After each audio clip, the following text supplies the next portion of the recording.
Hi, welcome to Stories of Retirement, real stories from real people about what retirement is really like. On the program today, we have Kathy. Kathy, welcome to the podcast.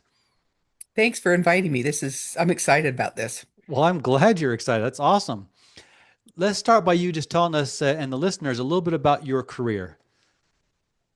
Well, my ending career was a school teacher for a total of Mhm. 27 years. But before that, I had quite a few mini careers trying to find my place. Okay. Anything from teaching English in Japan. I was a broker trainer at Fidelity. I worked at McDonnell Douglas helping to build airplane parts. Somewhere in their Wow. real estate consulting. I'm one of these people that can talk about anything for 2 or 3 minutes, and when I change the subject, they think I know what I'm talking about. That can be a good skill to have. So, teaching English in Japan, Boeing Mhm. work, Fidelity, that's kind of a wide variety of things. Yes, it was not expected. And so, what caused you to settle on teaching? Well, to be honest, in high school, I looked at teaching, but I needed to earn more money because I knew teachers Right. didn't earn much. And so, as I went through, I ended up getting a business degree. I started as in programming or coding, as they call it now, and I found I could do it, but I didn't like it. And Ah, so I changed and headed toward business. And by the time I graduated, effectively, it was an information systems degree. And 2 years later, my university did a degree that almost copied what I had done. So I was ahead of the game on that one. hmm. Okay, very good. So, tell us about your teaching career then. Okay. Over time, I just loved being in front of people. I loved being a trainer at Fidelity. In Hmm. Japan, I loved talking with people and teaching them how and why certain things were said the way they were. And so I have been a teacher at heart. Even at Fidelity, I had customers tell Hmm. me, "You're the first person who taught me what I needed to know to make a decision." Right. So that has been a part of me.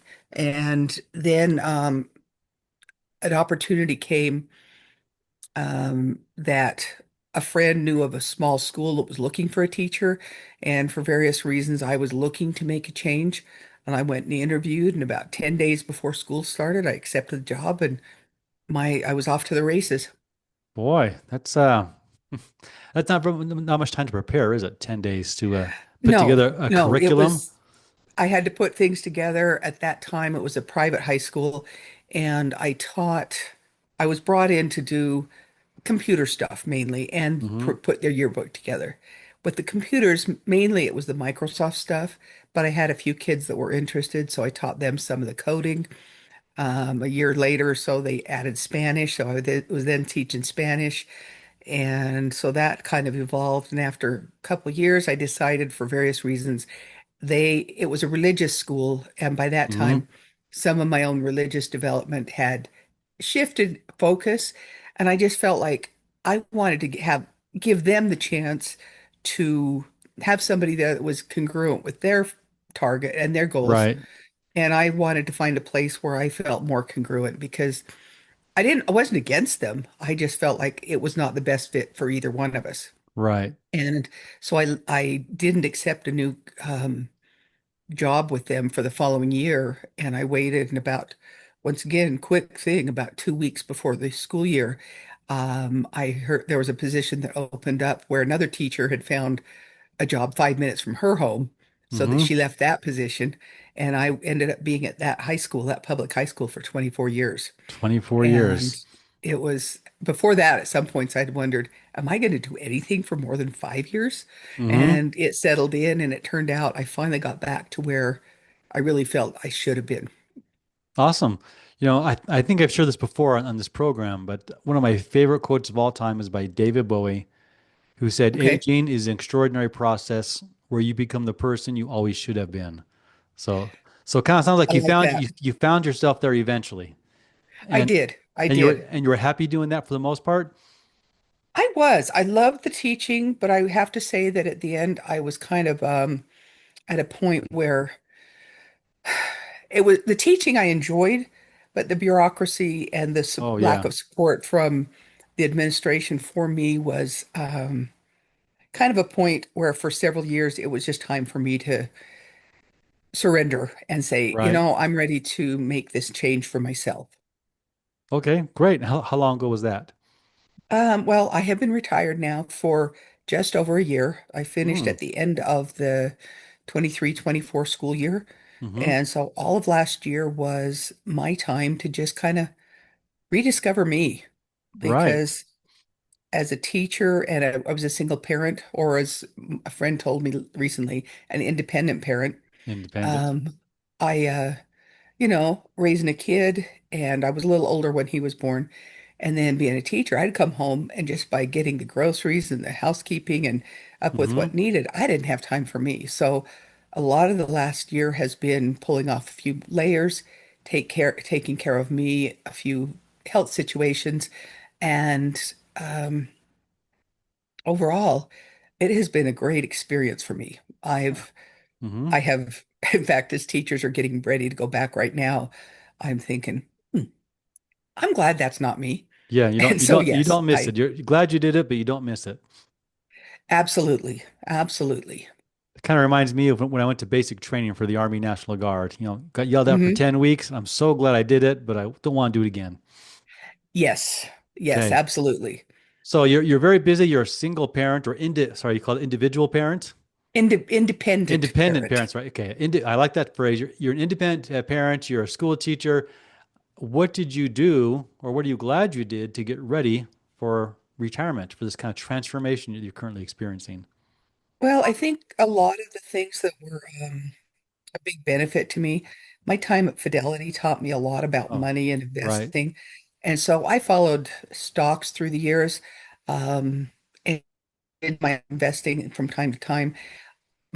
With that in mind, as a parent, as a single parent and daycare and at, for various reasons, I put my son into a private school from about grade 4 to 7. Mm, And those, it was either a choice of getting him where he needed to be or me saving for retirement. So sometimes I didn't have the money I would like to have invested, right. but over the years, I was very conscious of what was available.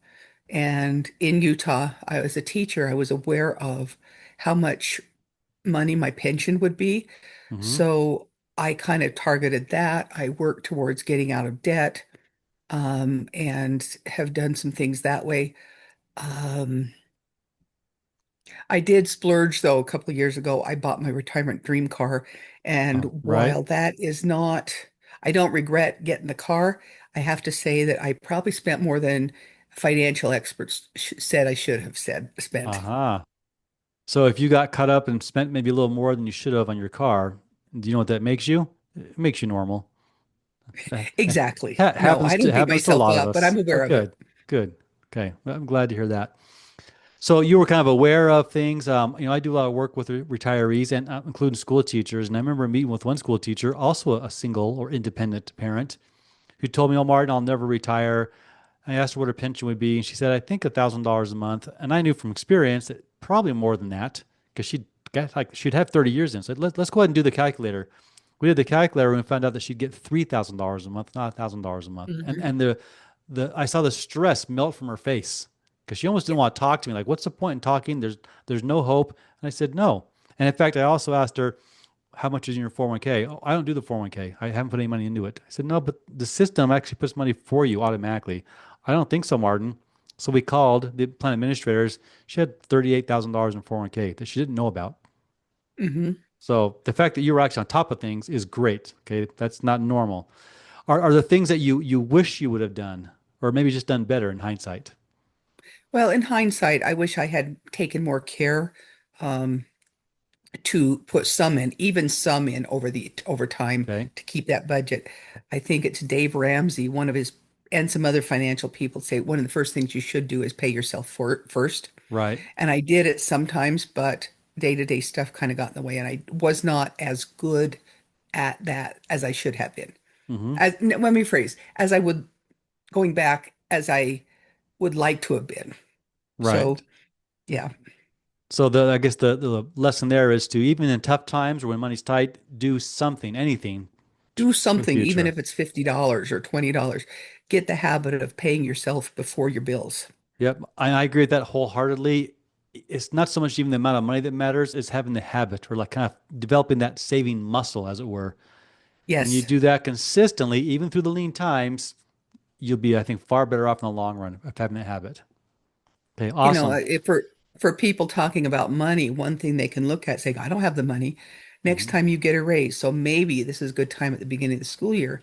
If you got a bump in your salary this year, and I know things are expensive, but you were getting by on the salary you had, Right. take whatever that new raise would be and start saving that amount. And even if you don't save more after that year, you will constantly have that amount going in towards saving because you were already living without it anyway. Yep. Yeah, I agree. And you may have heard this working at Fidelity, but there's a large study done on 401k participation. And for most plans, you have to, when you get hired, you have to sign up for it. And I think the sign Hmm. up rate is somewhere like around the mid 60s range as a percentage. And Hmm. eventually, over a period of 5 years, if they stay that long, it does increase. Well, there's a new program where you are in the 401k unless you choose to opt out.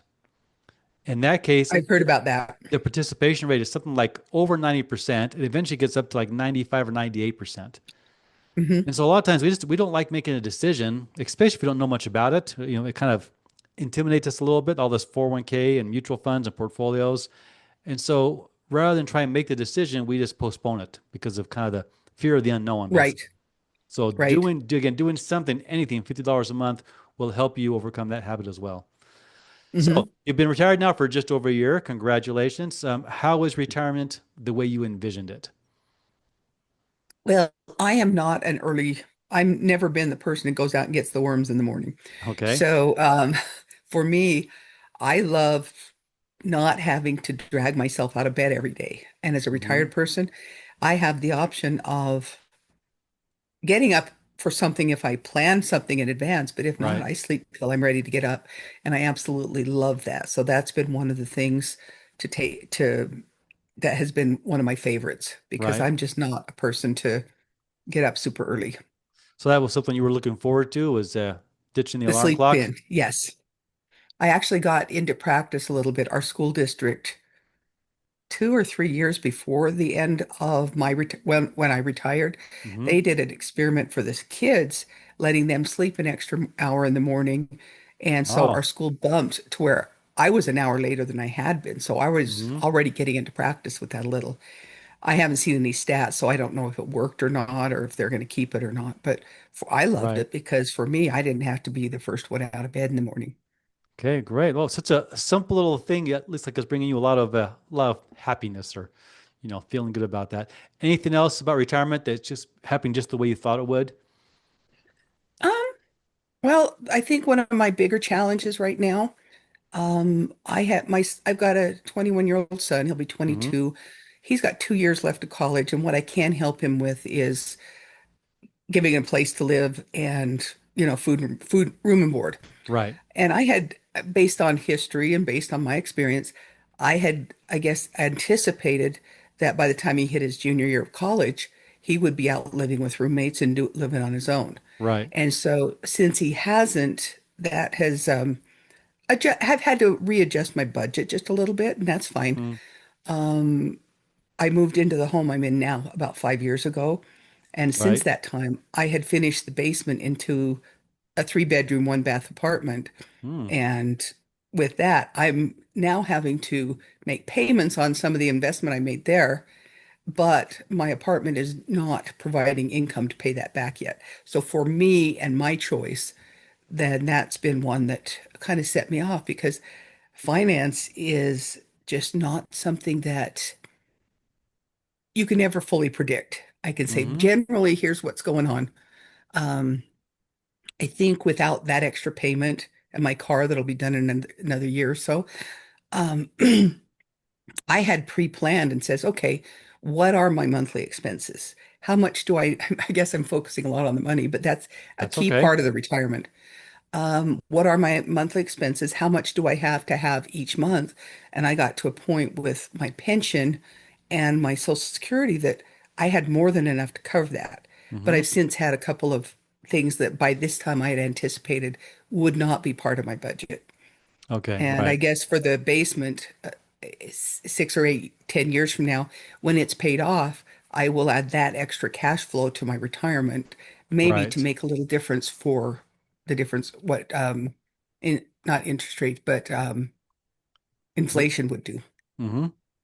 Good. Well, I think that So, you've chosen very wisely there, and I'm glad your son can stay with you, and that's great that he wants to be around you, even at the age of mhm, 21 and 22. So I think that's good, and the fact that you'll have that apartment eventually, right? Maybe another few more yes, years, but you'll yes. have that apartment and the income, and adding that income, it can make a huge difference to your overall financial success in retirement, right? And reducing the stress you have financially speaking. hmm So I any think other? for pe Go ahead. hmm? You I go ahead. think for people who they say, "Oh, I can retire now," but a lot of people don't think about how inflation's going to be Mm-hmm. 10 years from now. They're going to have almost double. So a lot of what they think is okay now, depending on what their life expectancy is, their life expectancy, they've got to be careful to make Mm-hmm. sure that they don't have a lot of extra payments and maybe not spend everything they've got now and continue saving some. That's right. I remember I did had a client who had invested some money with me, and her and her husband actually worked in a mine in Nevada. And we had the plan, retire, in about 5 years. And a year goes by, and they came back to Utah. Said, "Guess what? We retired." I said, "Okay, wonderful. Let's talk about this." And I got figured out, Martin, with our pension from the mine, which is a good pension, and Social Security, we could spend about $7,000 a month. I said, "That's awesome. What about inflation?" And she kind of said, basically, "Well, what's that?" And so I had to kind of recalculate her and say, okay, listen, if you want your income to go up with inflation, you could probably start at about $5,500 a month and then have that grow with inflation for the rest of your life. So she hadn't even encouraged her to do that. And I Hmm. saw an article, I believe it was in Kiplinger's Financial Magazine, it may be a different magazine, but it was a major financial publication that was talking about geriatric crime. And that's not Hmm. crime committed against the elderly, but by the elderly. And there was a Huh. 30-year period, from I think it was 1990 to 2020, when the percentage of people incarcerated over age 55 grew by 500%. Wow. And it actually had a picture on the magazine story, a picture of a little old lady with a little sun umbrella and her mugshot. It basically said that elderly are now committing crimes, I think in part because they didn't account for inflation. And they start running out of money in their 70s and their 80s, and it's hard to get a job in your 80s, Yes. right? So Yes. it's a very real issue, and some of the consequences, are it was a cute picture with a lady with her mugshot. She looked really wonderful, but she's people are getting arrested and going to jail because they On run out that, of I've heard money. that there's a small percentage of those, and I couldn't give you a percentage that are doing it because they know they'll get free room and board. I Yeah, mean, well, that's you do get if you don't have any money, you get a roommate and you get exactly 3 meals a day. there you go. That's There right. you go. Yes. So if there's anyone listening right now who is about to retire, or maybe let's say within 5 years of retirement, what advice would you give them as they approach that big transition? I would say start to, if you can get a ballpark number on what you think your income's going to be, Hmm. start living on that income for the next Right. 5 years. Live on the income you think that you will have during retirement and start getting your mindset and your budget such that Hmm. the money you got coming in will be adequate for what you need. Because if have two people working and the income, your income very likely will drop in retirement, Right. but you're also going to want to travel some, so you've got to allow for some of that. Somebody I talked to several years ago said a lot of times people envision this retirement where they're off traveling and doing all this. That's Hmm. not cheap. So you've got to have an extra cushion in your monthly income to be able to cover that. Right. I call that, yeah, retirement rehearsal. Now you said 5 years out.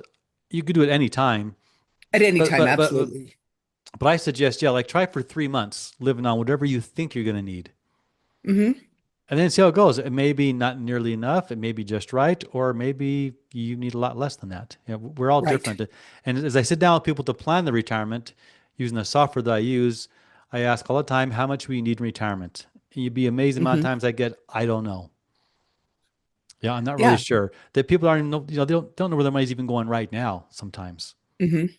So They don't know what they're spending this right yeah, now, let alone in retirement. yeah, we're all so busy, we're overwhelmed, we're just living life, and we got so many distractions in our life, yeah, including podcasts, social media, all these things that kind of get in the way of the things maybe we should really should be doing. one of which is, yes, watching the money. I did read a study that said if people will, and I don't like really budgets, I don't use them myself. I like to save first and then whatever's left over, you spend it.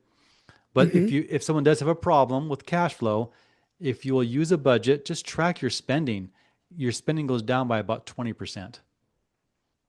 So Oh, yes. if your budget is, $6,000 a month and you actually track it, you might save over $1,000 a month. It's amazing where our money goes when we don't watch where it's going, One of the courses I taught while I was at high school was financial literacy because here right? in Utah, the students are required to have a semester of finance before they graduate high school. And one of the ideas that we gave them, and I used a lot of Dave Ramsey's material. It's not that I'm promoting him, Hmm. but he said, spend your money on paper before the month starts. Right. So you write that out and you say, here's what my bills are, here's how much I've got to do it. And I think doing that, especially if you're having trouble tracking what you're doing and all that. Yeah, that sounds very powerful. That can be kind of a very sobering experience to wake up to what you really are, what you have to spend. Yeah, that's Hmm. wonderful. Okay. Well, Kathy, it's been a pleasure speaking with you here. I think people are going to learn some lessons from you, and it's always great to hear people's stories and how unique we are, really, and yet at the same time we have some things in common as well.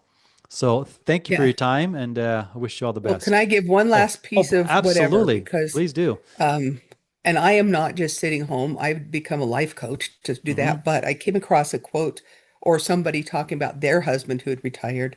And it says, turns out retirement isn't about stopping, it's about starting something that makes you excited to get up again in the morning. Yes, And that's right. so, if you're going to retire, plan out how are you going to spend your time? Are you going to go volunteer? Are you going to get a part-time job? What do you want to do so that you don't just get up and say, I'm tired of watching this and this and this reruns? Hmm. I agree. I've heard someone say that you should not retire from something, but retire to something. Absolutely. That's a perfect way of saying it. And I wish that more people would, like you're doing life coaching, and that's awesome. Uh, Hmm. whether it's that part-time work in a florist shop or volunteering, but yeah, do something you want to do. If people want to learn more about your coaching, how can they find out more? Probably the best way would be to email me. My Okay. email is Kat, Stringham, like STRINGHAM at yahoo.com. Okay. And we'll actually put that across the screen as well then, so people can reach out to That's Kathy. great. Yeah. If you, I encourage you. Do you give like any, like a free consultation for your coaching or an initial Yes, assessment? yes. Anybody who's interested, number one, well, two parts. I do vision workshops occasionally, Hmm. and these are scheduled usually on a Saturday afternoon or maybe a Wednesday or Thursday evening to accommodate different work schedules. And Right. it tells a lot about what I do. I can also do some one-on-one visits with you to say, what is your, what do you want out of your life, and how can you Right. go about living a life that you would love? Because that is the target of what I like to do as a coach. Great. So, all right, any listeners out there, if you are a little stuck, not sure what you want to do or what you want to become when you grow up, so to speak, go to one of Kathy's vision workshops or just have that free initial consultation. Okay, Kathy, again, thank you very much for sharing your story here on Stories of Retirement podcast. This has been a pleasure, and I wish you all the best. Great. Thanks very much.